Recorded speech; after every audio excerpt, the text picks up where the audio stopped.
చిన్న వాక్యం చదువుకున్నాం. యాకోబు గారు రాసిన పత్రిక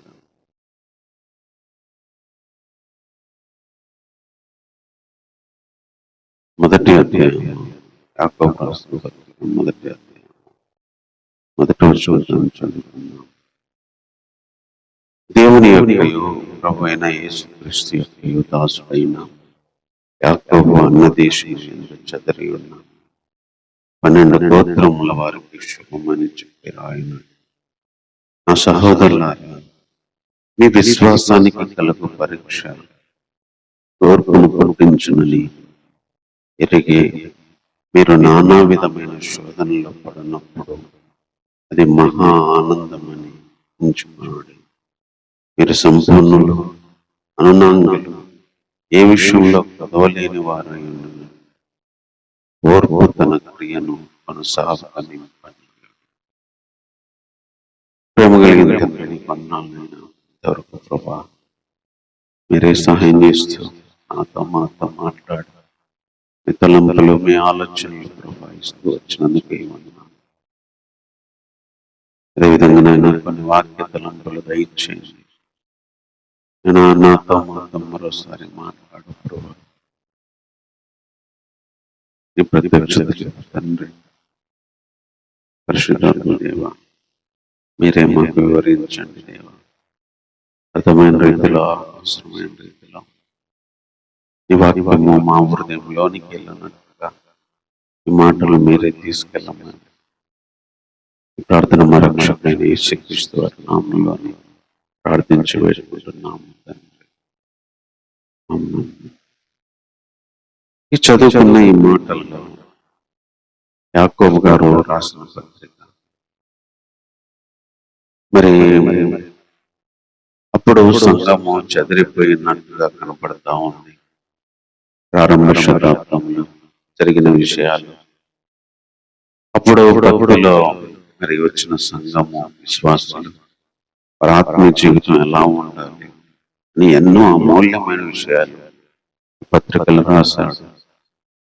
ఎన్నో హెచ్చరికలు ఉన్నాయి. మరి ఎన్నో విషయాలు, కొత్త విషయాలు ఆయన చెప్తూ వచ్చాడు.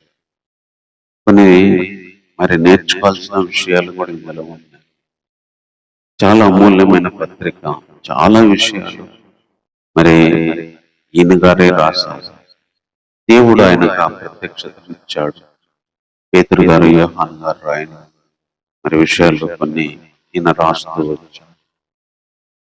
అందులో ఈయన రాసిన మొదటి విషయం ఏంటంటే, అప్పుడు శ్రమ తట్టుకోలేక ఎంతో మంది పారిపోతున్నారు, చెదిరిపోతున్నారు.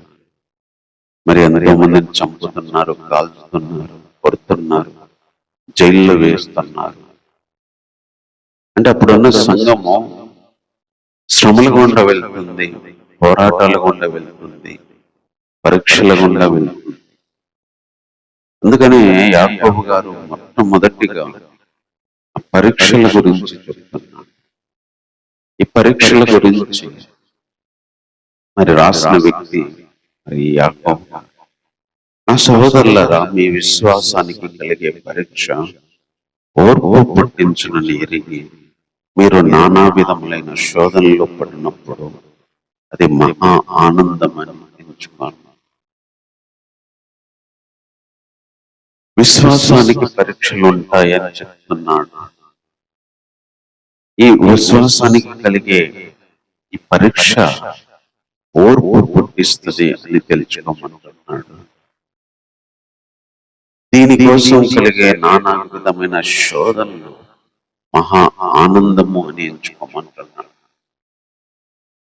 విశ్వాస జీవితంలో మనకు అవసరమైన విషయం ఇది. విశ్వాసానికి పరీక్షలు ఉంటాయి. పరీక్షలే మనకు ఓర్పునిస్తాయి. పరీక్షించడానికి కలిగే శ్రమలు, శోధనలలో మనకు ఆనందంగా ఎంచుకోమని. ప్రతి వ్యక్తి ఆనందంగా ఉండాలనుకుంటాడు. ఏ శోధన, బాధ, పరీక్ష, శ్రమలు లేకుండా ఉండాలనుకుంటాడు జీవితం. కానీ పరీక్షలు, ఓర్పు, మరి శోధనల గుండానే జీవితాలు ఎక్కువ మంది వెళ్తా ఉంటాయి. ఒకదానమ్మటి ఒకటి పరీక్ష, ఒకదానమ్మటి ఒకటి శోధన. శోధనలలో, పరీక్షలలో మనకు రెండు మేళ్ళు కలుగుతున్నది. ఏంటంటే ఓర్పు వస్తుంది, ఓర్పు నేర్చుకుంటాం. తర్వాత వచ్చేసి ప్రతి విషయంలో కుదవలేని వారిగా, పర్ఫెక్ట్ గా, అనునాంగులుగా, అంటే ఏ తప్పు లేని వారిగా ఓర్పు మరి తన పని జరిగిస్తుంది అని చెప్తాను. అందుకే ఆనందంగా ఎంచుకోమని. అందుకే కొన్ని పరీక్షలు మంచివి, కొన్ని పరీక్షలు మేలు.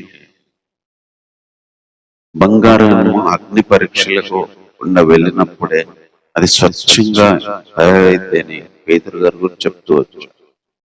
ఇక్కడ యాకోబు గారు కొత్త కోణంలో ఏం చెప్తున్నాడంటే, పరీక్షలు ఓర్పు చేస్తాయి, పరీక్షలు ఓర్పు నేర్పిస్తాయి, పరీక్షలు పర్ఫెక్ట్ అయిన తప్పులేని వ్యక్తుల్లాగా తీర్చిదిద్దుతాయి.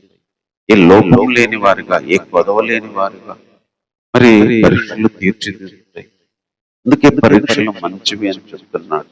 పరీక్షలలో వెళ్ళినప్పుడు, శోధనలలో వెళ్తున్నప్పుడు అది మహానందంగా ఎంచుకోండి. మనకు డబ్బులు వస్తేనో, లేకపోతే మంచి లోకపరంగా ఏం మేలు కలిగితే అది మనకు ఆనందం ఇస్తుంది. మనం ఊహించని శరీరపరంగా అద్భుతాలు జరిగితే అది మహానందం అనిపిస్తుంది. కానీ నిజమైన విశ్వాసికి పరీక్షలు, శోధనలలో మహానందంగా ఎంచుకోవాలి. ఒక విశ్వాసం మాత్రమే పరీక్షల్లో, శోధనలలో మహానందంగా ఫీల్ అయ్యే వ్యక్తి. అందుకే ఆ రోజు సంఘం కూడా శ్రమలతో కొడుతున్నా, తిడుతున్నా, అది ఆనందంగా ఎంచుకున్నారు, సంతోషంగా తీసుకున్నారు. అది అవమానంగా తీసుకోలేదు వాళ్ళు. రోజు మనకు అవమానం అనిపించవచ్చు కొన్ని శోధనలు, రోజు కొన్ని బాధలు, కొన్ని పరీక్షలు, అవి మనకు ఏడుపు తెప్పి, కానీ అవే మనకు ఆనందంగా తీసుకోవాల్సినవి, అవే మనకు సంతోషంగా తీసుకోవాల్సిన విషయాలు, అవే మన జీవితంలో మరి అమూల్యమైన విషయాలు అని చెప్తున్నాడు యాకోబు. అది నిజంగా మనకి ఎంత ధన్యత, అది నిజంగా మనకి ఎంత ఆనందం. పరీక్షలే మన ఆనందం, శోధనలే మనకు ఆనందం. ఏదో మేలు కలిగితే, ఏదో వస్తే కాదు. పరీక్షల గుండా వెళ్ళినప్పుడు, శోధనల గుండా వెళ్ళినప్పుడు ఓర్పు నేర్చుకుంటాం. మరి లోపాలు లేని జీవితంగా మన జీవితం తీర్చబడింది.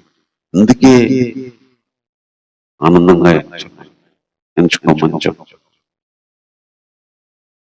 తర్వాత ఇంకొక విషయం ఏం చెప్తున్నాడు అంటే, మీలో ఎవరికైనా జ్ఞానము కొదువగా ఉన్న ఎడల అతను దేవుణ్ణి అడగవలెను, అప్పుడు అది అతనికి అనుగ్రహించబడును.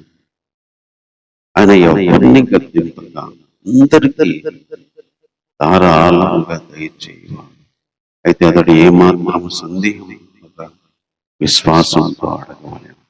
సందేహించువాడు గాలి చేత రేపబడి ఎగిరిపడు సముద్ర తరంగాన్ని పోలి అట్టి మనుషుడు మనసుకుడై తమ సమస్త మార్గముల యందు అస్థిరుడు గనుక ప్రభు వల్ల తనకి ఏమైనా దొరుకుతుందని తలంచుకొనరాదు. ఇక్కడ ఇంకో విషయం చెప్తున్నట్టే, జ్ఞానము ఎవరికైనా కొదుగా ఉంటే వాళ్ళ దేవుణ్ణి అడగమని చెప్తున్నాడు. ఎందుకంటే ఆయన ఎవరిని గర్తించకుండా అందరికీ ధారాళంగా ఇస్తారు. కానీ సందేహించకుండా అడగాలి. సందేహిస్తే వాడు ఎగిరిపడే సముద్ర తరంగంలాగా ఉంటాడని చెప్తున్నాడు. నిజంగా కొన్ని పరిస్థితుల్లో మనకు జ్ఞానం, కొన్ని విషయాల్లో మనకు జ్ఞానం ఉండదు. జ్ఞానం అంటే చదువుకు సంబంధించింది కాదు అని చెప్తుంది ఇక్కడ. ఆ జ్ఞానం కూడా ఇవ్వగలడు. కానీ నా విశ్వాస జీవితంలో జ్ఞానం, జీవితానికి సంబంధించిన జ్ఞానం, జీవితంలో మరి శ్రమల పోరాటాల గుండా వెళ్తున్నప్పుడు ఏం చేయాలన్న జ్ఞానం, ఏం ఆలోచించాలన్న జ్ఞానం, ఎలా నడుచుకోవాలన్న జ్ఞానం దేవుణ్ణి అడుగుతున్నాడు. దేవుడు అందరికీ ధారాళంగా ఇస్తాను. సందేహించకుండా అడగకూడదు. ఏమైనా దొరికిద్దేమో అని అడగ. మన జీవితానికి సంబంధించిన జ్ఞానాన్ని, మన జీవితంలో జరిగే వాటికి సంబంధించిన జ్ఞానం, కొన్ని విషయాలు ఎందుకు జరుగుతున్నాయి అర్థం, కొన్ని విషయాలు ఏం చేయాలో అర్థం. దేవుని జ్ఞానం కోసం అడగాలి. ఆ పరిస్థితులు ఎలా వెళ్ళాలో జ్ఞానం కోసం అడగాలి. ఏదో మేలు కలిగింది ప్రభు ఏదో ఇస్తాడని కాదు మనం అడగాల్సింది. ప్రభు వల్ల ఏదో మరి దొరికిద్దని కాదు మనం అడగాల్సింది. సందేహంతో కాదు మనం అడగాల్సింది. ఆయన జ్ఞానం ఇచ్చేవాడు, దారి చూపించేవాడు, నడిపించేవాడు, విడిపించేవాడు. ఏ పరిస్థితి కావాల్సిన జ్ఞానం అయినా సరే, ఏ రూపంలో కావలసిన జ్ఞానం అయినా సరే, ఎవరికి కావాల్సిన జ్ఞానం అయినా సరే, ఏ పరిస్థితికి కావాల్సిందైనా, ఏ వ్యక్తికి కావాల్సినైనా, ఏ రూపంలో మన జ్ఞానం కావాలైనా దేవుడు ఇవ్వగలిగిన వాడు, ధారాళంగా ఇవ్వగలిగిన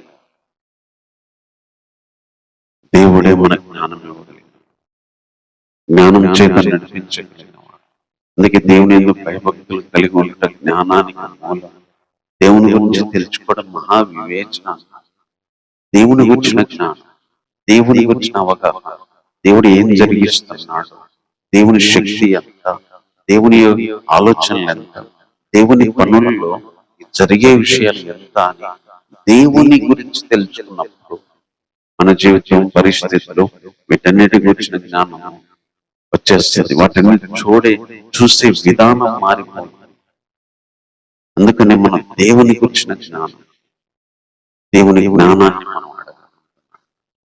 ఆయన ధారాళంగా ఇస్తాడు. అలాంటి గొప్ప దేవుడు మన దేవుడు. విశ్వాసంతో అడిగినప్పుడు మరి ప్రతి దానికి కావలసిన జ్ఞానాన్ని ఆయన ఇచ్చేవాడు. తర్వాత ఇంకేం దీనుడైన సహోదరుడు తనకు కలిగిన ఉన్నత దశయందు అతిశయించవలెను. ధనవంతుడైన సహోదరుడు తనకు కలిగిన దీన దశయందు అతిశయించవలెను. ఎలైనగా ఇతడు గడ్డి పోవలే గతించిపోవను. సూర్యుడు ఉదయించి వడగాలి కొట్టి గడ్డిని మార్చివేయగా దాని పువ్వురాలను దాని స్వరూప సౌందర్యం నశించును. అలాగే ధనవంతుడు తన ప్రయత్నములలో వాడిపోను. ఇక్కడ సహోదరుల స్థితి చెప్తున్నాడు. దీనులు ధనవంతులు. దేవుడు ఏ స్థితిలో ఇచ్చాడో ఆ స్థితిలో అతిశయించమంటున్నాడు. దీనుడు ఒకవేళ అతనికి ఉన్నత స్థితి వస్తే ఆ స్థితిలో అతిశయించమంటున్నాడు. ధనవంతుడు తనకు కలిగిన దీన స్థితిలో అతిశయించమంటున్నాడు. కొన్నిసార్లు ధనవంతులు దీనులుగా మారిపోతారు. కొంతమంది దీనులు ఉన్నత స్థితికి వెళ్తారు. విశ్వాస జీవితంలో ఈ కలిగే ఈ యొక్క మార్పును అర్థం చేసుకోమంటున్నాడు. దీనులకు ఉన్నత దశ వచ్చిందా, అందులో అతిశయించండి. ధనవంతులకు దీనస్థితి వచ్చిందా, అందులో అతిశయించండి. ఎందుకంటే ఇతడు దొడ్డు వల్లే గతించిపోను. సూర్యుడు ఉదయించి వడగాలి కొట్టి గట్టిని మార్చివేస్తే లేకపోవను. అలాగే ధనవంతుడు తన ప్రయత్నాల్లో పాడిపో. ధనవంతుడు జీవితమైన మరి ఏ స్థితి అయినా కూడా మరి ఒక సూర్యుడు ఉదయించి వడగాలి కొడితే గట్టి వాడిపోయిన ఊరాలిపోయినట్టుగా ధనవంతుడు తన ప్రయత్నాల్లో వాడిపోతాడని చెప్తాడు. అందుకనే ఈ ధనం కోసం ప్రయాసపడతాం కాదు, ధనవంతుడిగా ఉంటేనే కాదు, ధనవంతుడు దీనస్థితిలో కూడా అతిశయించాలి. ఒకవేళ దీనునికి ఉన్నత స్థితి వస్తే అందులో అతిశయించాలి. దేవుణ్ణి బట్టి అతిశయించాలి. దేవుణ్ణి బట్టి ఉండాలి, స్థితిని బట్టి కాదు అని చెప్తాం. ఈరోజు కొన్నిసార్లు దీనంగా ఉంటేనే మనం తగ్గించుకుంటాం. అదే ఉన్నత స్థితికి వెళ్తే అతిశయం. కానీ మనకు కలిగిన స్థితి, అది దీన స్థితి నుంచి ఉన్నత స్థితికి వచ్చిన, ఉన్నత స్థితి నుంచి దీన స్థితికి వచ్చిన, ఈ స్థితికి వచ్చిన, ఏ స్థితి నుంచి ఏ స్థితికి వచ్చిన మనం అతిశయించాలి. ఎందుకంటే ధనవంతుడు అయిన ఆ వ్యక్తి ఆ ప్రయత్నాల్లోనే వాడిపోతాడు, ఆ ప్రయత్నాల్లోనే లేకుండా పోతాడు. నేను చెప్తున్నాను, రోజు మనకి ఏ స్థితి కలిగినా స్థితినిచ్చేవాడు దేవుడు. అది దీన స్థితి నుంచి ఉన్న స్థితికి తీసుకురావాలన్నా ఆయనే. ధనవంతుని స్థితి నుంచి దీన స్థితికి తీసుకురావాల్సింది ఆయనే. అందుకని సహోదరులైన వాళ్ళు, దీనుడైన సహోదరు ఉన్నత స్థితిలో అతిశయించమంటున్నాడు. ఉన్నత స్థితిలో ఉన్న సహోదరుడు దీన స్థితిలో అతిశయించమంటున్నాడు. తర్వాత ఇంకేం చెప్తున్నాడు అంటే, శోధన సహించేవాడు ధన్యుడు, అతడు శోధనకు నిలిచినవాడు. ప్రభు తన్ను ప్రేమించే వారికి వాగ్దానం చేసిన జీవ కిరీటము పొందును. దేవుడు కీడు విషయమై శోధింపబడనేరడు, ఆయన ఎవరిని శోధింపడగలదు. ఎవడైనా నేను శోధించబడుతున్నప్పుడు దేవుని చేత శోధింపబడుతున్నానని అనకూడదు. ప్రతి వాడు తన స్వకీయమైన దురాశ చేత ఈడవబడి మరలకొల్పబడిన వాడు శోధించబడు. దురాశ గర్భం ధరించి పాపమును కనుక పాపము పరిపక్వమై మరణము కనుక. ఇక్కడ శోధన గురించి చెప్తున్నాడు. శోధన సహిస్తే వాడు ధన్యుడు. వాడు శోధనలో నిలబడి దేవుని జీవ కిరీటాన్ని పొందుతాడు. దేవుడు ఎవరిని శోధించడు. వీడి విషయంలో దేవుడు శోధింపబడనేరడు. అందుకే దేవుడు శోధిస్తున్నాడని అనకూడదు. ప్రతివాడు తన దురాశ చేత మరలి కొల్పబడి ఈడవబడి శోధించబడతాడు.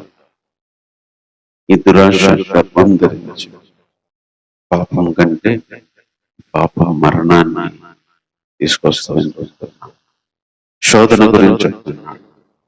శోధన సహించేవాడు అతడు దేవుని జీవ కిరీటం పొందుతాడు.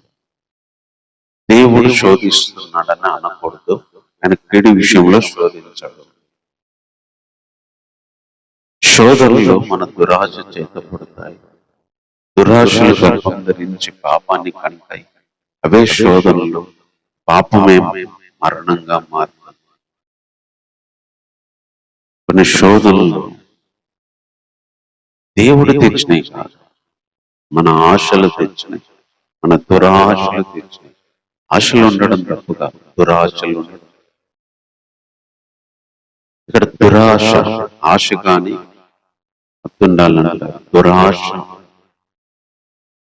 ఆ రోజు ఆదాము వాళ్ళు కూడా ఎన్నో పండ్లు ఇచ్చారు, కానీ ఒక వద్దన్న పండు, దాని మీదే దురాశ. అన్ని పండ్లు ఉన్నాయి కదా, తినొచ్చు అంటే ఏదో కావాలని. ఇక్కడ కూడా ఏదైతే దేవుడు మనకి ఇస్తే, ఏది మనం కలిగి ఉంటాం, దాంట్లో సంతృప్తి పొందాలి. ఏది అవసరమో దీన్ని కలిగి ఉంటే దేవుడు సంతోషిస్తాడు. ఏది చేస్తే దేవుడు మరి మనల్ని మెచ్చుకుంటాడు. అంతవరకు ఉంటే బాధ, దురాశ. అది ఎన్నో రకాలైన దురాశ. తిండి విషయంలో దురాశ కావచ్చు, విచార విషయమైన దురాశ కావచ్చు, డబ్బుపరమైన దురాశ కావచ్చు, పేరు ఘనత వాటి విషయంలో దురాశ కావచ్చు, అనేక రకాలైన దురాశ. ఆశలకు మించి, హక్కులకు మించి దురాశ. అనేక విషయాల్లో దురాశ. అందం విషయంలో దురాశ, పేరు ప్రఖ్యాతుల విషయంలో దురాశ. ఎన్నో విషయంలో దురాశలు ఏం చేస్తాయి? పాపాన్ని కంటే, ఆ పాపం మరణాన్ని కంటే. రోజు పాపం వస్తుందంటే దురాశ, రోజు మరణం వస్తుందంటే పాపము. అసలు పాపానికి కారణం దురాశ. దురాశ ప్రెగ్నెంట్ అయ్యి పాపాన్ని కంటారు. పాపం కంటే మరణం. అందుకే విశ్వాసం ఎంత అమూల్యమైన విషయం ఇది. ఈరోజు మనం దురాశలను కంట్రోల్ చేసుకోకపోతే, దురాశలుగా ఆశలు ఆలోచించకుండా ఉండకపోతే మన జీవితాలు బాగా. దేవుడు శోధనలు పంపించాడు, దేవుడు శోధించాడు, దేవుడు శోధించాడు. అది మనం తెలుసుకోవాలి. శోధనలు సహించాలి, శోధనలో పడకుండా శోధనలో నిలబడగలరు. ఎందుకంటే దురాశించడానికి, ఆశించడానికి, మరి ఆశలు లేకుండా బ్రతకడానికి మధ్యలో శోధన ఉంటుంది. రోజు విశ్వాసులు కూడా లోకంలో ఉన్న వాళ్ళు ఆశించినట్టు మనం ఆశించకూడదు. దానికి మధ్యలో శోధన. దేవుణ్ణి వదిలేస్తారు, శ్రమలు ఉండవు, నిలబడాలంటే శోధన. ఎన్నో విషయాల్లో శోధన, ప్రభువుతో జీవించడానికి శోధన. వాటిని మనం తట్టుకోవాలి, నిలబడాలి. శోధన సహిస్తే ధన్యులము, జీవ కిరీటం వస్తుంది. దేవుడు ఏ విషయంలో శోధించడం. దురాశ గర్భం ధరించి పాపాన్ని కంటే పాప మరణం వస్తుంది. ఈ విధంగా శోధనలు వస్తాయని చెప్తున్నాను. ఈరోజు మన శోధనలకు కారణం మన దురాశలే కావచ్చు, మన దురాశలే కావచ్చు. అవసరం లేని ఆశ, లేనిపోని ఆశ, అవి మనల్ని పాపానికి తీసుకెళ్లి శోధనలో ఓడిపోయేటట్టు, పడిపోయేటట్టు చేస్తున్నాయి. వాళ్ళ నిలబడాలి, వాళ్ళు నిలిచి దేవుడిచ్చి జీవకిరణాన్ని పొందాలి అని ఆ రోజు యాకోబు గారు చెప్పాడు. రోజు అదే మాటలు మనతో కూడా చెప్తున్నాడు. దేవుడు శోధనలు పెట్టాడు, పాపం చేసే శోధనలు ఆయన పెట్టాడు. అది మనం తెలుసుకోవాల్సిన విషయం. తర్వాత నా ప్రియ సహోదరులారా, మోసపోకుడి, శ్రేష్టమైన ప్రతి ఈవియు, సంపూర్ణమైన ప్రతి వరమును పరసంబంధమైనది జ్యోతిర్మయుడకు తండ్రి వద్ద నుండి వచ్చును. ఆయన ఎందు ఏ చంచలత్వమైనను గమనాగమనముల వలన కలిగి ఏ ఛాయని లేదు. ఆయన తాను సృష్టించిన వాటిలో మనము ప్రథమ ఫలముగా ఉండినట్టు సత్య వాక్యం వలన మనల్ని తన సంకల్ప ప్రకారము నేను ఇక్కడ మోసపోతూ సహోదరులారని చెప్తున్నాడు. దేవుని నుంచి శ్రేష్టమైన ప్రతి ఈవి, సంపూర్ణమైన ప్రతి వరము పరల సంబంధమైనవై జ్యోతిర్మయుడైన దేవుని దగ్గర నుంచి వస్తాయి. ఆయనలో చంచలత్వము గాని గమనాగమనం వలన కలుగు ఏ ఛాయ గాని లేదు. ఆయన సృష్టించిన ఈ సృష్టిలో మనము ప్రథమ ఫలంగా ఉండడానికి తన సత్య వాక్యం వలన మనల్ని కన్నాడు అని చెప్తున్నాడు. నిజంగా ఈ మాట అంటే ధన్యత. దేవుని నుంచి శోధనలో రాదు, దేవుని నుంచి మంచి వరాలు వస్తాయి, దేవుని నుంచి మంచి ఈవులు వస్తాయంట. దేవుని నుంచి సంపూర్ణమైన వరాలు, శ్రేష్టమైన వరాలు, పర సంబంధమైనవి పరలోకం నుండి వస్తాయి. ఆయనలో గమనత్వం గాని, చంచలత్వం గాని, గమనాగమనం వల్ల కలుగు ఛాయ గాని లేదు. ఆయన ఇచ్చేటి పర్ఫెక్ట్, ఆయన మారాడు.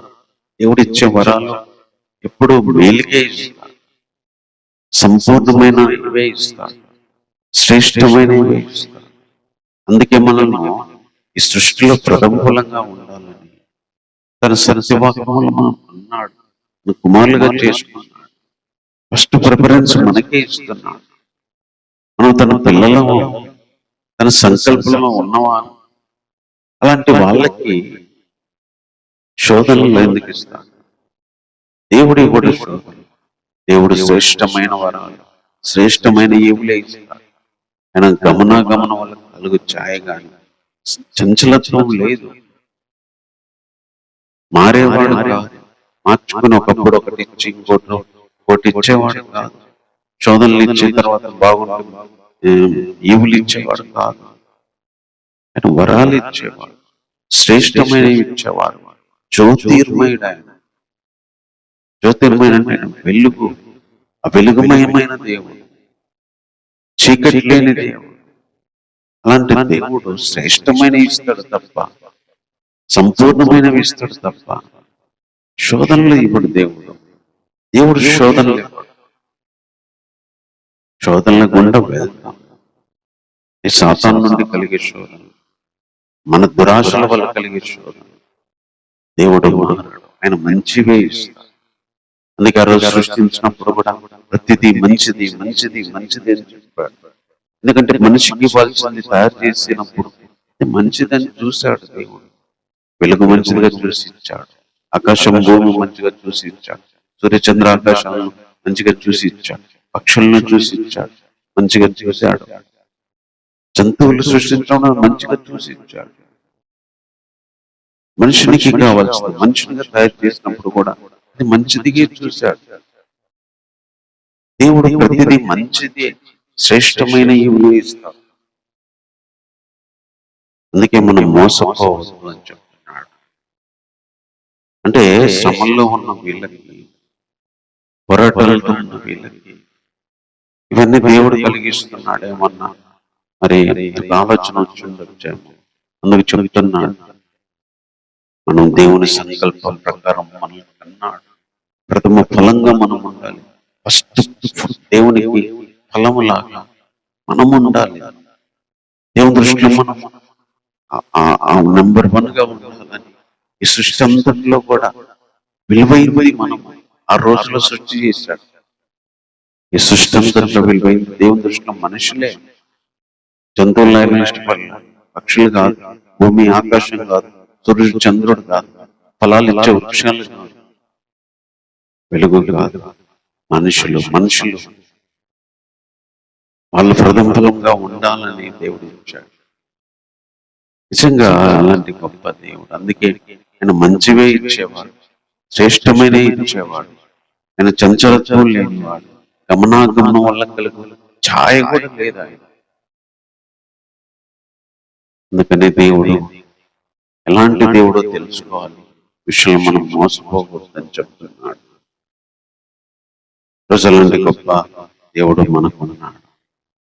రోజు అలాంటి దేవుణ్ణి మనం కలిగి ఉంటాం. కాబట్టి మాటలు బట్టి ప్రార్థన చేసుకుంటాం.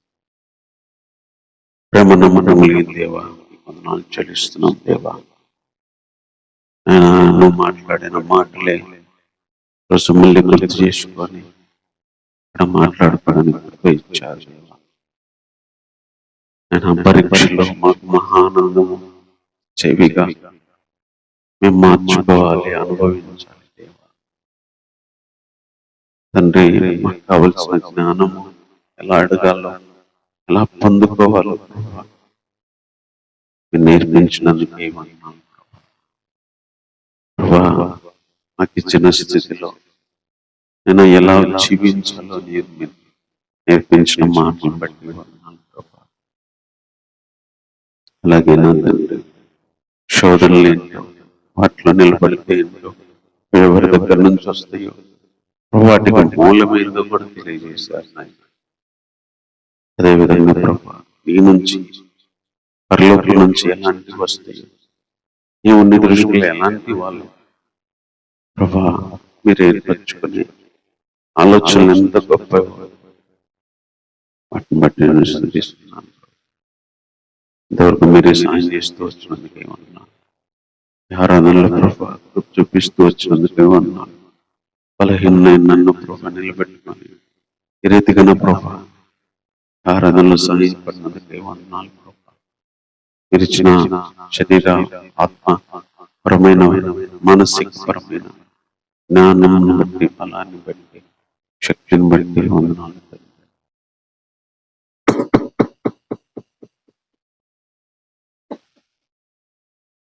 ఇంతవరకు తోడుగా ఉండే అందుకే వందనాలు. వచ్చిన వారిని జ్ఞాపకం చేసుకోండి. నీ వాక్యాన్ని ప్రభా మా మొదటి ఫలింపచేయండి. ఎంతమందికి మాటలు అవసరమో దేవా, దయచేసి మీరే తీసుకెళ్ళ ప్రభా.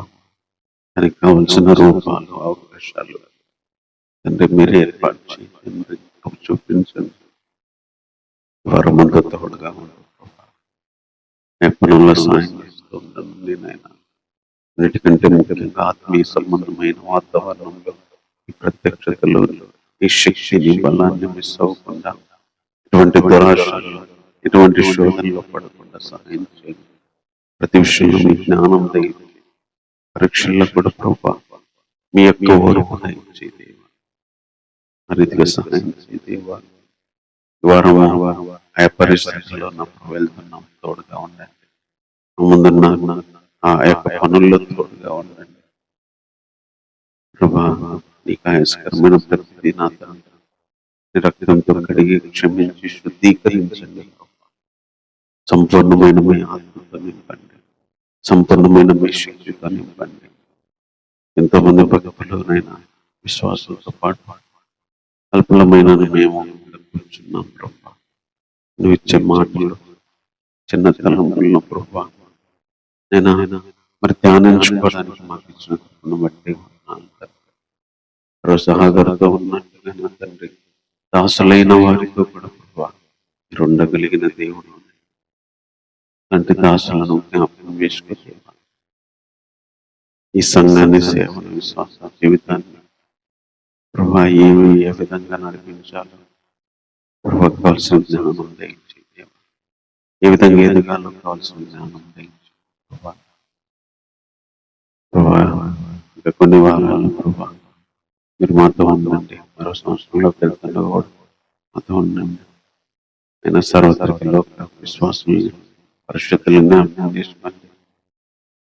ఇంకా ఎంతో మంది అన్నలుగా ప్రభా మరి నేను తెలుసుకోలేని వారిగా ఉన్నారు, దగ్గరికి రాలేని వారిగా ఉన్నారు ప్రభా.